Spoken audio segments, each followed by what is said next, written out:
What's up guys, it's Corey from SuperKamiGuru9000 and welcome to my review of Naruto Shippuden episode 285. I am blown away again because this is the second week in a row that I have seen a filler that is really, really good. You know what? I'm just going to go ahead and give you the score now. It's 10 out of 10. I loved this episode and it featured none of the main cast whatsoever. It was all side characters and so much happened and there was a lot of great character development and a lot of great symbolism, and it's really showing that the villages are coming together and working together great.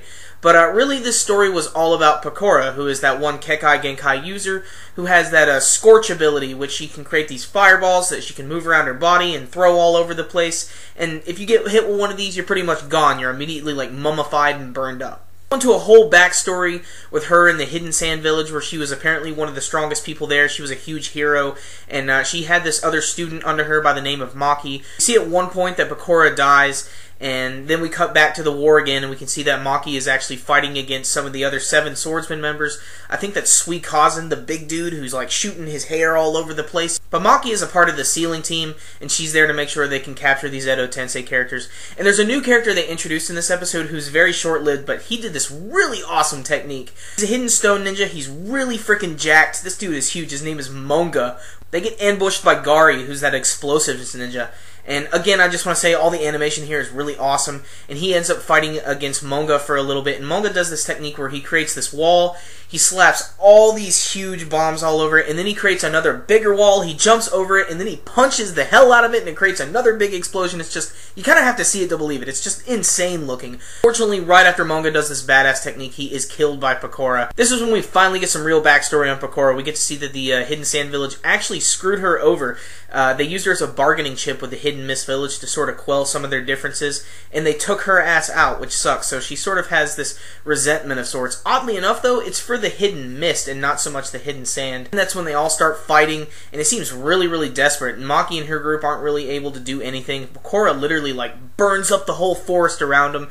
Really, really awesome looking. They're able to be saved at the last second by Omoy and this other ninja. And then they do these other combination techniques that are just really, really cool. One in particular where they have this big scroll go up into the air, and then this other ninja hits Pakura with this explosive bomb. It's really, really cool. Speaking of Omoy, there's actually a flashback earlier. We can see that they actually defeated Suikozen, the 7 swordsman dude. Maki's trying to get through to Pakura that they're trying to change and make the future a better place, but she's not having it.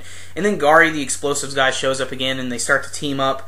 But it doesn't really look like they're going to win. And finally, Pakura comes to her senses, and she actually traps Gari, and then the other characters can escape. But this is when they both start to lose their consciousness, and they start to lose control of themselves. There were a lot of other things in the episode I probably didn't mention, but you guys need to see it for yourself because this episode was just so well done. And like I said, it surprised me because there were no main characters in it whatsoever aside from maybe the opening, and that definitely doesn't count. Really surprised they threw in Suikozen at the beginning. I thought that was really, really cool. I really like Gari a lot. I think he's just a really badass character.